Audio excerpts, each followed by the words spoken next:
အားလုံးပဲမင်္ဂလာပါဒီနေ့ကျွန်တော်ပြောပြပေးမယ့်အကြောင်းအရာလေးကတော့ hip hop တမိုင်းကြောင်းတစ်စစ်ချူပေါင်းလဲပစ်ခဲ့တဲ့အဖွဲ့လေးတစ်ဖွဲ့ပေါ့ပုံမှန် rap ချင်းတွေနဲ့မတူဘဲနဲ့ကွဲပြားနေတဲ့ music မျိုးကိုဖန်တီးခဲ့တဲ့အဖွဲ့လေးတစ်ဖွဲ့ပေါ့တနည်းအားဖြင့်ပြောရရင်တော့လမ်းတစ်တစ်ခုအနေနဲ့ဖောက်ခဲ့တဲ့အဖွဲ့တစ်ဖွဲ့ပေါ့အဲ့အဖွဲ့နာမည်ကတော့ Trigo Quest လို့ခေါ်တယ်ဘယ်လိုစပြီးတော့ဖြစ်လာလဲဆိုတော့ New York မြို့မှာရှိတဲ့ Queen ဆိုတဲ့ရပ်ကွက်လေးထဲမှာပဲစတင်ခဲ့တယ်ဒီကအဖွဲ့ဝင်2ယောက်ဖြစ်တဲ့ Cutic နဲ့ Fig Dog တို့ဟာငယ်လေးကနေငယ်တငယ်ချင်းတွေပေါ့ဖျားချောင်းတူတူတက်တဲ့အတူတူစော့ကြရင်ကြီးပြင်းခဲ့တဲ့ငယ်တငယ်ချင်းတွေ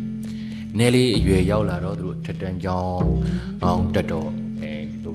သူတို့နဲ့ပုံစံနဲ့တူတာပေါ့ဂီတာ music ကိုပဲယူသွတ်တဲ့ DJ သမားနောက်တစ်ယောက်နဲ့တွေ့တယ်ဖွဲ့ဝင် member တစ်ယောက်နဲ့ပေါ့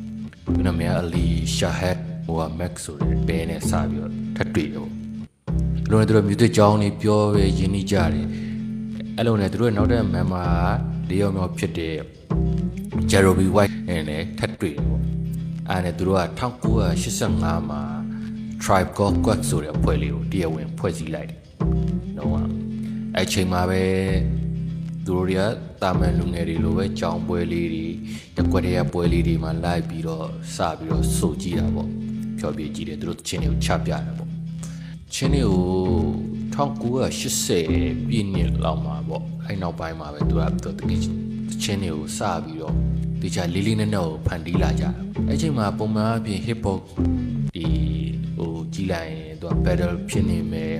လုံးဝစူညံနေနဲ့ drum machine တွေနဲ့သူတို့တွေဖြုတ်နေကြမယ်ပေါ့တန်နေနဲ့အပြိုင်ဆိုင်လုံနေကြတဲ့ချိန်မှာဒီဖွဲ့ကတော့တစ်ချိန်ဒီဖွဲ့၄ယောက်ကတော့လုံးဝအများကြီးနဲ့မတူဘူးအများကြီးလို့လို့မျိုးမလုပ်ပဲသူကအစ်စ်တစ်ခုကိုသူတို့စဉ်းစားကြအဲ့ချိန်မှာ Cutic ရဲ့အဖေက jazz တက်ပြားဟောင်းတွေကိုစူဆောင်းနေသူပေါ့အဲ့ဒီ Cutic ကသူ့ဖေရဲ့ဒီ jazz music တပြားအောင်တွေကိုသူကယူလာတယ်အဲ့ဒီက saxophone တန်းတွေပလွေတန်းတွေလုံးဝ bass တန်းတွေကိုသူတို့တွေက sampling နေနဲ့ယူတယ်ယူပြီးရင်သူက hip hop ဒီ mic တွေဆိုတဲ့ common mic beat တွေနဲ့သူကရောပစ်တယ်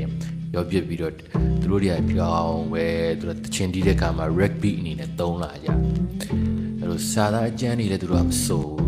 လူငယ်တယောက်နေစဉ်ဖြစ်တန်းနေရတဲ့နေစဉ်ဘဝတွေချစ်ရေးတွေနောက်ပြီးတော့လူမှုရေးအသည့်အမြင်တွေကိုပဲသူကကြပြဆန်းဆန်းပဲသူတို့ရေးဖွဲ့ပြီးတော့ပေါ်ပါရေးဖွဲ့ကြတယ်ပေါ့အဲ့ခင်မှာတော့လုံးဝတကယ်ကိုမော်ဆန်တဲ့ဒီထွေမှု